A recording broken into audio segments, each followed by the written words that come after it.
Hello दोस्तों, आप सभी का स्वागत है आज की वीडियो में। आज की वीडियो में हम बात करेंगे एनसीईआरटी क्लास 4th के क्वेश्चंस के बारे में, जो आप लोगों के लिए मोस्ट इम्पोर्टेंट रहने वाले हैं। हम लोग चैप्टर वाइज क्लासेस करेंगे।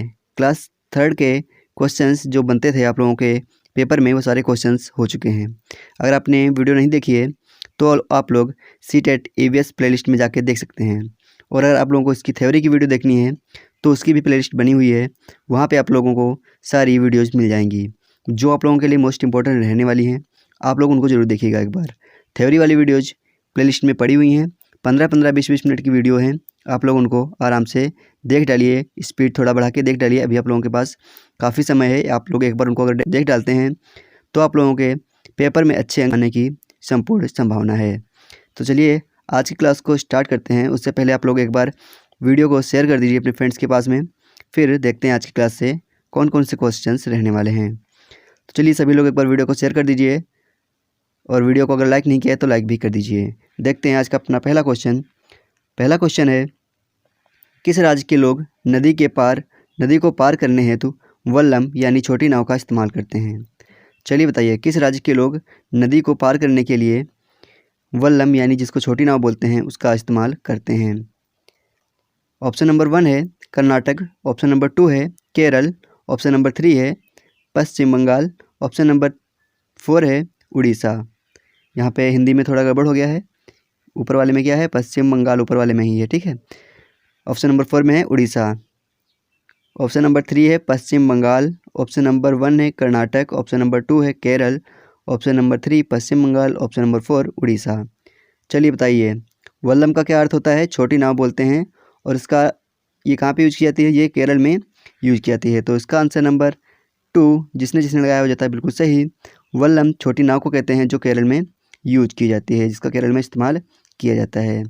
नेक्स्ट क्वेश्चन है क्वेश्चन नंबर 2। लिखा हुआ है, किसी क्षेत्र में अत्यधिक बारिश होने के कारण वहाँ के निवासी नदी को पार करने हेतु बांस के पुलों का इस्तेमाल करते हैं। यह क्षेत्र किस राज्य में होना चाहिए? चलिए बताइए, किस क्षेत्र में वर्षा जो है अधिक होती है, उसके कारण लोग वहाँ के जो होते हैं बांस का प्रयोग करते हैं, अपने इधर उधर जाने के लिए बांस का प्रयोग करते हैं। आपके सामने 4 ऑप्शन हैं। पहला ऑप्शन है झारखंड, दूसरा ऑप्शन है राजस्थान, तीसरा ऑप्शन है पश्चिम बंगाल, और चौथा ऑप्शन है असम। चलिए बताइए, किस राज्य के लोग बांस का प्रयोग करते हैं नदी को पार करने के लिए? क्वेश्चन नंबर 2 का आंसर दीजिए। अत्यधिक बारिश होने के कारण नदी को पार करने के लिए बांस का प्रयोग कहाँ पे किया जाता है? तो जिसने क्वेश्चन नंबर 2 का आंसर नंबर 4 लगाया है हो जाता है बिल्कुल सही। असम में ऐसा देखने को मिलता है। नेक्स्ट क्वेश्चन है क्वेश्चन नंबर 3। लिखा हुआ है, निम्नलिखित में से किस राज्य में लोग नदी को पार करने हेतु ट्रॉली या पुल्ली का इस्तेमाल करते हैं? हम लोगों ने आपको बताया था, जो आपकी थ्योरी वाली क्लास हुई थी वहाँ पे ये सारे पॉइंट्स आप लोगों को बताए गए हैं। पूरा डिटेल में आप लोगों को बताया गया है। तो अगर आप लोगों को डिटेल क्लास लेनी है तो आप लोग थ्योरी वाली क्लास ज़रूर देखिएगा। उसकी प्लेलिस्ट वहाँ पे बनी हुई है, और आप लोगों को डिस्क्रिप्शन बॉक्स में उसका लिंक मिल जाएगा प्लेलिस्ट का। वहाँ पे क्लिक करके आप लोग डायरेक्ट प्लेलिस्ट में पहुँच जाएंगे, या फिर ऊपर आई बटन पर आप लोग क्लिक करेंगे तो प्लेलिस्ट में पहुँच जाएंगे, जहाँ से आप लोगों को थ्योरी वाली पूरी क्लासेस मिल जाएंगी। 17 क्लासेज हैं, 15-15, 20-20 मिनट की क्लासेज हैं। आप लोग उनको जरूर देखिए, आप लोगों का अच्छा स्कोर हो पाएगा EVS में। तो जिस चीज़ क्वेश्चन नंबर 3 का आंसर नंबर 3 बताया है हो जाता है बिल्कुल सही। लद्दाख में ट्रॉली का प्रयोग किया जाता है नदियों को पार करने के लिए, जो पुली से बनी होती हैं, आप लोगों ने देखी होंगी। नेक्स्ट है, निम्नलिखित में से किस राज्य के लोग एक स्थान से दूसरे स्थान पर जाने के लिए जुगाड़ गाड़ी का इस्तेमाल करते हैं? चलिए बताइए, जो जुगाड़ गाड़ी होती है उसका इस्तेमाल किस राज्य में किया जाता है? 4 ऑप्शन आपके सामने हैं। Option number 1 Gujarat, option number 2 Haryana, option number 3 Uttar Pradesh, option number 4 Punjab. चलिए बताइए, किस राज्य के लोग एक स्थान से दूसरे स्थान जाने के लिए जुगाड़ जो गाड़ी होती है उसका इस्तेमाल करते हैं? या फिर स्कूल जाने के लिए बच्चे, अगर आप लोगों से ऐसे भी पूछा जा सकता है, आप लोगों से ऐसे भी पूछा जा सकता है कि किस राज्य के बच्चे स्कूल जाने के लिए जुगाड़ गाड़ी का प्रयोग करते हैं, इस्तेमाल करते हैं, तो भी आपका ऑप्शन सेम ही हो जाएगा। चलिए बताइए, क्वेश्चन नंबर 4 का आंसर बताइए। तो गुजरात में बच्चे स्कूल जाने के लिए और लोग इधर से उधर जाने के लिए जुगाड़ गाड़ी का प्रयोग करते हैं। चलिए देखते हैं नेक्स्ट क्वेश्चन। क्वेश्चन नंबर 5 लिखा हुआ है, निम्नलिखित में से सही कथन को चुनिए। ऑप्शन नंबर 1 है, जिन जानवरों के बाहरी कान व शरीर पर बाल होते हैं वे बच्चे देते हैं। ऑप्शन नंबर 2 है, जिन जानवरों के बाहरी कान व शरीर पर बाल होते हैं वे अंडे देते हैं। ऑप्शन नंबर 3 है, जिन जानवरों के बाहरी कान व शरीर पर बाल नहीं होते हैं वे बच्चे देते हैं। ऑप्शन नंबर 4 है, जिन जानवरों के बाहरी कान व शरीर पर बाल होते हैं वे अंडे देते हैं। तो 4 ऑप्शन आपके सामने हैं, इनमें से सिलेक्ट कीजिए कौन कौन सा ऑप्शन सही हो रहेगा और फिर नीचे दिए गए विकल्प में से चुन के बताइए। चलिए नीचे आप लोगों को विजुअल कर देते हैं, नीचे वाला, ठीक है, अब आप लोगों को दिख रहा होगा 4 ऑप्शन आपके सामने हैं। चलिए बताइए इनमें से कौन सा ऑप्शन सही हो रहेगा। क्वेश्चन नंबर 5 को ध्यान से पढ़िए और इसका आंसर बताइए।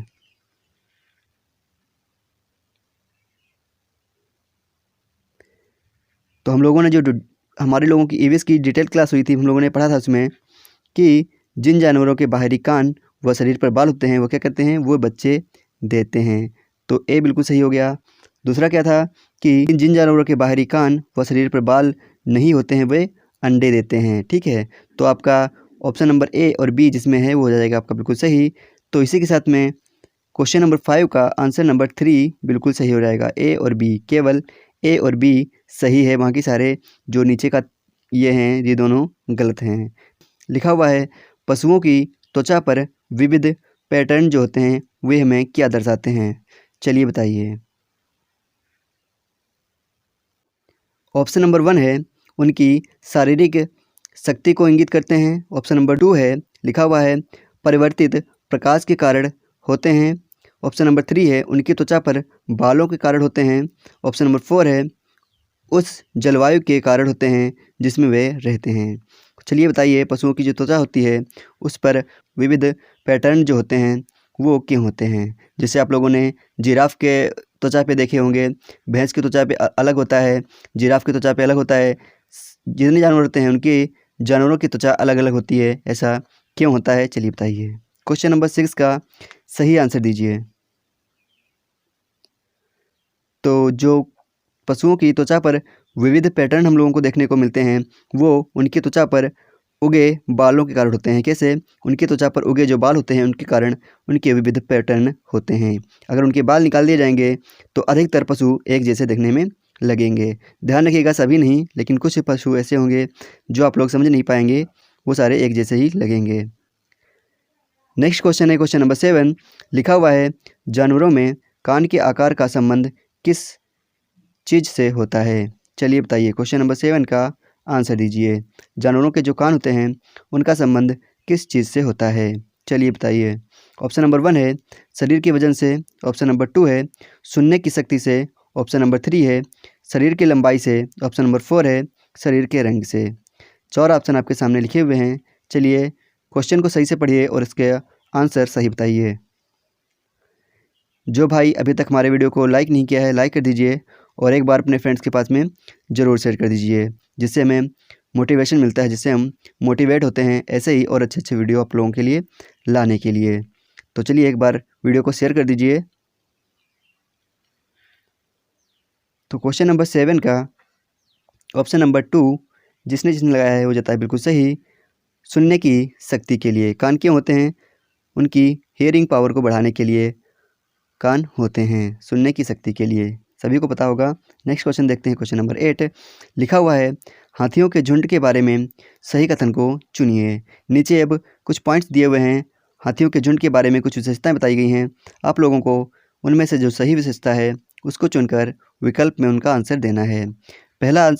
पहला जो है ऑप्शन है आपका, हाथियों के झुंड में केवल हथनियाँ और 14 से 15 वर्ष के बच्चे ही रहते हैं। दूसरा ऑप्शन है, हाथियों के झुंड में किसी भी एक ही परिवार के सदस्य रहते हैं। तीसरा ऑप्शन है, झुंड की सबसे बुजुर्ग हथनी पूरे झुंड की नेता होती है। और चौथा ऑप्शन है, एक झुंड में हथनी और बच्चों की संख्या कितनी भी हो सकती है। चलिए बताइए, क्वेश्चन नंबर 8 का आंसर दीजिए। क्वेश्चन नंबर 8 का आंसर क्या सही हो जाएगा, चलिए बताइए। क्वेश्चन नंबर 8 का आंसर दीजिए। सही विकल्प को चुनना है। आप लोगों के पास केवल 2 ही ऑप्शन है यहाँ पे, आप लोग 2 ही चूज कर सकते हैं, तो जो बिल्कुल सही हो उसी को चूज करिएगा। तो क्वेश्चन नंबर 8 का ऑप्शन नंबर 1 जिसने जिसने लगाया हो जाता है बिल्कुल सही, यानी हाथियों के झुंड में केवल हथियाँ और 14 से 15 वर्ष के बच्चे रहते हैं। और दूसरा क्या हो जाएगा, दूसरा हो जाएगा हाथी की झुंड की सबसे बुजुर्ग हथनी पूरे झुंड की नेता होती है। तो आपका ए और सी जिस ऑप्शन में है हो जाएगा बिल्कुल सही, यानी ऑप्शन नंबर ए आपका बिल्कुल सही है। देखते हैं नेक्स्ट क्वेश्चन, क्वेश्चन नंबर 9 लिखा हुआ है हाथियों के विषय में नीचे दिया गया कौन सा कथन सत्य है। तो सही कथन को चूज कीजिए और आंसर बताइए। आपके सामने 4 विकल्प हैं। चलिए क्वेश्चन को पढ़िए, फिर विकल्प को पढ़िए और इसका आंसर दीजिए। पहला ऑप्शन है हाथी अपना अत्यधिक भार होने के कारण बहुत आराम करना पसंद करता है। दूसरा ऑप्शन है 3 महीने के हाथी के बच्चे का भार सामान्यतः 2 कुंटल होता है। तीसरा ऑप्शन है वयस्क हाथी एक दिन में 2 कुंटल से भी अधिक पत्ते और झाड़ियाँ खा जाता है। तीसरा ऑप्शन है एक हाथी एक दिन में 8 से 10 घंटे सोता है। तो चलिए क्वेश्चन नंबर 9 का आंसर दीजिए। 4 विकल्प में से कौन सा सही है, चलिए बताइए। तो आप लोग उसको कट भी कर सकते हैं। जो हाथी होता है वो एक दिन में लगभग 2 से 4 घंटे ही सोता है। इसमें क्या लिखा हुआ है 8 से 10 घंटे सोता है, तो ये कट गया। फिर लिखा हुआ है एक वयस्क हाथी एक दिन में 2 कुंटल से भी अधिक पत्ते व झाड़ियाँ खा सकता है। यहाँ पे 2 कुंटल नहीं, यहाँ पे 1 कुंटल होता, तो ये सही होता है। एक जो वयस्क हाथी होता है वो एक दिन में 1 कुंटल से ज़्यादा पत्ते और झाड़ियाँ खा सकता है। तीसरा लिखा हुआ है 3 महीने के हाथी के बच्चे का वजन सामान्यतः 2 कुंटल तक होता है, तो ये बिल्कुल सही है। पहला ऑप्शन है कि एक हाथी का अत्यधिक भार होने के कारण बहुत आराम करना पसंद करता है, तो ये भी गलत होगा क्योंकि वह 2 से 4 घंटे ही सोता है। तो इसी के साथ में आपका आंसर नंबर 2 बिल्कुल सही हो जाएगा कि 3 महीने हाथी के बच्चे का वजन 2 कुंटल होता है। बाकी यहाँ पे सारे ऑप्शन जो हैं वो सारे गलत हैं। नेक्स्ट क्वेश्चन देखते हैं, क्वेश्चन नंबर 10 बगुला भैंस की पीठ पर क्यों बैठता है, चलिए बताइए। बगुला जो होता है वो भैंस की पीठ पर क्यों बैठता है, आप लोगों को बताना है। पहला ऑप्शन है बगुला मनोरंजन के लिए भैंस की पीठ पर बैठता है। दूसरा ऑप्शन है भैंस बगुले को एक स्थान से दूसरे स्थान तक ले जाने में उसकी मदद करती है। तीसरा ऑप्शन है बगुला भैंस को डराना चाहता है। और चौथा ऑप्शन है बगुला तथा भैंस में सहजीवी का संबंध होता है। चलिए बताइए कि जब बगुला होता है वो भैंस की पीठ पर क्यों बैठता है। तो क्वेश्चन नंबर 10 का आंसर नंबर डी जिसने जिसने लगाया हो जाता है बिल्कुल सही। बगुले और भैंस के बीच में सहजीवी का संबंध होता है। सहजीवी क्या होता है आप लोगों को डिटेल वाली जो क्लास है उसमें हमने आपको बताया है कि सहजीवी क्या होता है और बगुला भैंस की पीठ पर क्यों बैठता है, हम लोगों ने डिटेल में उस पर डिस्कशन किया हुआ है। चलिए देखते हैं नेक्स्ट क्वेश्चन है खेजड़ी वृक्ष के बारे में सही कथनों को चुनिए। जो खेजड़ी वृक्ष के बारे में हम लोगों ने पढ़ा था उसके बारे में सही कथन को चुनना है और आपके सामने 4 विकल्प दिए हैं, उनमें से आप लोगों को इसमें टिक करना है कि कौन सा विकल्प सही हो रहेगा। पहला ऑप्शन है लिखा हुआ है यह वृक्ष मुख्यतः रेगिस्तानी क्षेत्रों में पाया जाता है। दूसरा ऑप्शन है इसे अधिक जल की आवश्यकता नहीं होती है। तीसरा ऑप्शन है यह छायादार वृक्ष है, इसकी छाया में बच्चे खेलना पसंद करते हैं। चौथा ऑप्शन है यह अपने तने में जल एकत्र करता है और लोग पतले पाइप से इस जल को पी पाते हैं। चलिए बताइए खेजड़ी वृक्ष के बारे में कौन सा ऑप्शन सही हो जाएगा। चलिए बताइए क्वेश्चन नंबर 12 का आंसर दीजिए। क्वेश्चन नंबर 12 का आंसर दीजिए क्या सही हो जाएगा। चलिए देखते हैं इसके आंसर। पहला लिखा हुआ है यह वृक्ष मुख्यतः रेगिस्तानी क्षेत्रों में पाया जाता है, तो ये तो बिल्कुल सही हो गया। ये खेजड़ी जो होता है वह रेगिस्तानी क्षेत्र में ही पाया जाता है। दूसरा ऑप्शन है इसे अत्यधिक जल की आवश्यकता नहीं होती है, ये भी आपका सही है। तीसरा ऑप्शन है यह छायादार वृक्ष है जिसकी छाया में बच्चे खेलना पसंद करते हैं, ये भी सही हो गया। चौथा ऑप्शन है यह अपने तने में जल एकत्र करता है और लोग पतले पाइप से जल को पीते हैं। ये जो बात है यह आपकी रेगिस्तानी ओक के बारे में बात की गई है, ना कि खेजड़ी वृक्ष के बारे में। तो ऑप्शन नंबर जिसमें ए बी सी होगा वो हो जाएगा बिल्कुल सही। तो ए बी सी किस में सही है, ऑप्शन नंबर 3 में ए बी सी बिल्कुल सही है। इसी के साथ में ये क्वेश्चन जो है क्वेश्चन नंबर 14 ऑप्शन नंबर 3 के साथ में सही हो जाएगा। नेक्स्ट क्वेश्चन है क्वेश्चन नंबर 13 लिखा हुआ है एक अध्यापक मेधा पाटेकर व अमृता देवी बिश्नोई के योगदान पर बोल रहा है, क्यों बोल रहा है चलिए बताइए। एक अध्यापक अपनी क्लास में अमृता देवी बिश्नोई व मेधा पाटेकर के बलिदान या योगदान पर बोल रहा है, वह क्यों ऐसा बात कर रहा है चलिए बताइए। पहला ऑप्शन है दोनों का संबंध जल संरक्षण के आंदोलन से था। दूसरा ऑप्शन है दोनों महिलाएं सशक्तिकरण आंदोलन से संबद्ध हैं। तीसरा ऑप्शन है दोनों के आंदोलन पर्यावरणीय मुद्दों पर हैं। चौथा ऑप्शन है दोनों ने चिपको आंदोलन को आगे बढ़ाया था। चलिए बताइए, क्वेश्चन नंबर 13 को सही से पढ़िए और इसका आंसर बताइए क्या सही हो जाएगा। चलिए बताइए, क्वेश्चन नंबर 13 का सही से आंसर बताइए। तो क्वेश्चन नंबर 13 का आंसर नंबर 3 जिसने जिसने भी किया है हो जाता है बिल्कुल सही। दोनों का जो संबंध है पर्यावरणीय मुद्दों पर था। दोनों जो हैं पर्यावरणीय मुद्दों पर से संबंधित थी, यानी दोनों के आंदोलन पर्यावरणीय मुद्दों से संबंधित थे। क्वेश्चन नंबर 13 का आंसर नंबर 3 बिल्कुल सही हो जाता है। नेक्स्ट क्वेश्चन है क्वेश्चन नंबर 14। अमृता देवी बिश्नोई निम्नलिखित में से किस राज्य की रहने वाली थी? चलिए बताइए, क्वेश्चन नंबर 14 का आंसर क्या हो जाएगा। पहला ऑप्शन है हरियाणा की रहने वाली थी। दूसरा ऑप्शन है राजस्थान की रहने वाली थी। तीसरा ऑप्शन है उत्तर प्रदेश की रहने वाली थी। और चौथा ऑप्शन है बिहार की रहने वाली थी। अगर आप लोगों ने हमारी डिटेल वीडियो नहीं देखी है NCERT जो बेस हमने क्लासेस करवाई थी, तो आप लोग उनको जरूर एक बार देख लीजिएगा, क्योंकि वो आप लोगों के लिए मोस्ट इंपॉर्टेंट रहने वाली हैं, जिसकी प्लेलिस्ट का लिंक हमने आपको डिस्क्रिप्शन में दे दिया है और ऊपर आई बटन में भी दे दिया है, जहां से क्लिक करके आप डायरेक्ट हमारी प्लेलिस्ट में पहुंच सकते हैं। 10-10, 15-15 मिनट की वीडियोज़ हैं, जिनको अगर आप देख लेंगे वो आप लोगों को परीक्षा में बहुत ज़्यादा हेल्प करने वाली हैं। तो इसी के साथ में क्वेश्चन नंबर 14 का आंसर बताइए क्या सही हो जाएगा। क्वेश्चन नंबर 14 का आंसर नंबर 2 जिसने जिसने लगाया हो जाता है बिल्कुल सही। अमृता देवी बिश्नोई जो थी वो राजस्थान की रहने वाली थी। नेक्स्ट क्वेश्चन देखते हैं, क्वेश्चन नंबर 15। लिखा हुआ है राजस्थान के खेजड़ली गांव में रहने वाले लोग क्या कहे जाते थे?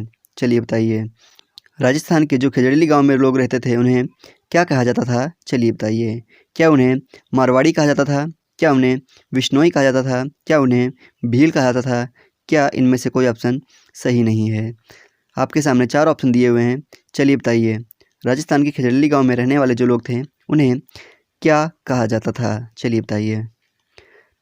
तो हम लोगों ने इसके बारे में बात की थी। जो खेजड़ली गांव में लोग रहते थे उन्हें बिश्नोई कहा जाता था। क्या कहते थे? बिश्नोई उन्हें कहते थे। तो इसी के साथ में क्वेश्चन नंबर 15 का आंसर नंबर 2 जिसने भी लगाया है हो जाता है बिल्कुल सही। चलिए देखते हैं नेक्स्ट क्वेश्चन, क्वेश्चन नंबर 16।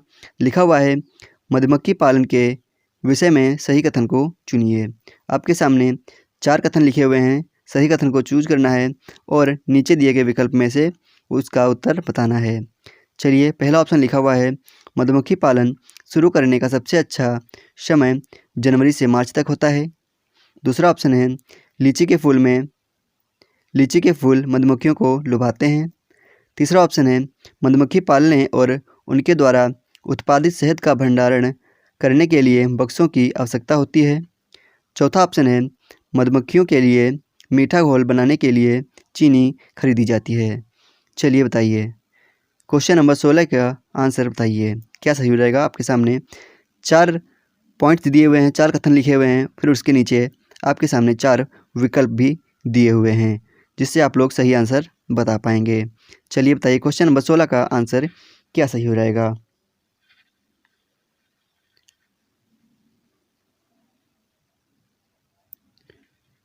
तो क्वेश्चन नंबर 16 का आंसर देखते हैं क्या सही हो जाएगा। मधुमक्खी पालन का सबसे अच्छा समय जनवरी से मार्च होता है, नहीं, अक्टूबर से दिसंबर होता है। दूसरा ऑप्शन है लीची के फूल जो होते हैं वो मधुमक्खियों को लुभाते हैं, सही है, हम लोगों ने थ्योरी वाली वीडियो में बात की थी। तीसरा ऑप्शन है मधुमक्खी पालने और उनके द्वारा उत्पादित शहद का भंडारण करने के लिए बक्सों की आवश्यकता होती है, सही है, यह भी हम लोगों ने पढ़ा था। और चौथा ऑप्शन है मधुमक्खियों के लिए मीठा घोल बनाने की आवश्यकता होती है, तो ये भी ऑप्शन आपका सही हो जाएगा। तो जिस क्वेश्चन में 2, 3 और 4 सही है, यानी पहला ऑप्शन सही हो जाएगा आपका। 2, 3 और 4 बिल्कुल सही आंसर है इसका। क्वेश्चन नंबर 17 लिखा हुआ है मधुमक्खी पालन हेतु जिस बक्से का प्रयोग करते हैं उसमें मक्खी को आकर्षित करने हेतु क्या डालते हैं? चलिए बताइए, मधुमक्खी पालन हेतु जिस बक्से का प्रयोग किया जाता है उसमें मधुमक्खी को आकर्षित करने हेतु किस चीज़ का प्रयोग किया जाता है? चलिए बताइए। ऑप्शन नंबर 1 है चीनी के मीठे घोल का। ऑप्शन नंबर 2 है फलों का मकरंद। ऑप्शन नंबर 3 है फलों का रस। ऑप्शन नंबर 4 है शहद का घोल। चलिए बताइए, क्वेश्चन नंबर 17 का आंसर क्या सही हो जाएगा? चलिए बताइए। तो अभी हम लोगों ने बात की कि मधुमक्खियों को आकर्षित करने के लिए चीनी का मीठा घोल बक्सों में डाला जाता है। तो ऑप्शन नंबर 1 बिल्कुल सही हो जाएगा। क्वेश्चन नंबर 17 का ऑप्शन नंबर 1 बिल्कुल सही है। नेक्स्ट क्वेश्चन है क्वेश्चन नंबर 18। लिखा हुआ है बिहार के गांव में बहुत से किसान अतिरिक्त धन कमाने के लिए मधुमक्खी पालन करके शहद एकत्रित करने का कार्य करते हैं। मधुमक्खी पालन शुरू करने का सबसे अच्छा समय क्या है? चलिए बताइए। क्वेश्चन नंबर 18 का आंसर दीजिए। क्वेश्चन नंबर 18 का आंसर दीजिए। अभी हम लोगों ने इसके बारे में बात की थी। पहला ऑप्शन है अक्टूबर से दिसंबर, दूसरा ऑप्शन है जनवरी से मार्च, तीसरा ऑप्शन है अप्रैल से जून, चौथा ऑप्शन है जुलाई से सितंबर। चलिए बताइए मधुमक्खी पालन का सबसे अच्छा समय कौन सा है? तो क्वेश्चन नंबर 18 का ऑप्शन नंबर ए जिसने जिसने भी लगाया हो जाता है बिल्कुल सही। अक्टूबर से दिसंबर मधुमक्खी पालन का सबसे अच्छा समय होता है, क्योंकि इस समय पर अधिक फूल होते हैं व ऐसी खेती की जाती है जिसमें फूल वगैरह पाए जाते हैं, तो इस समय शहद की मात्रा बढ़ जाती है।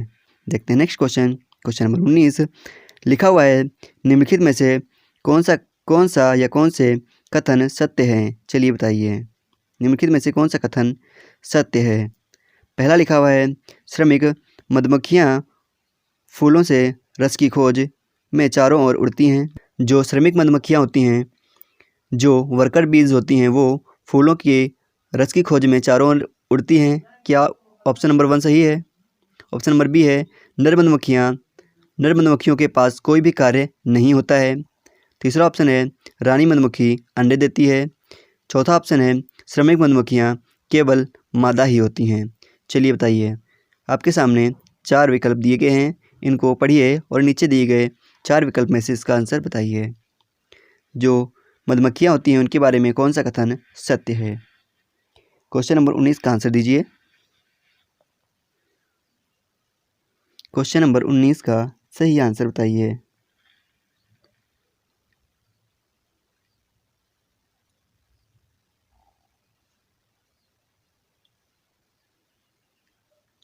तो क्वेश्चन नंबर 19 का आंसर नंबर 2 जिसने जिसने भी लगाया हो जाता है बिल्कुल सही, यानी ये सारे जो पॉइंट्स आपके सामने दिए हुए हैं वे आपके बिल्कुल सही हैं। देखते हैं नेक्स्ट क्वेश्चन। नेक्स्ट क्वेश्चन है क्वेश्चन नंबर 20।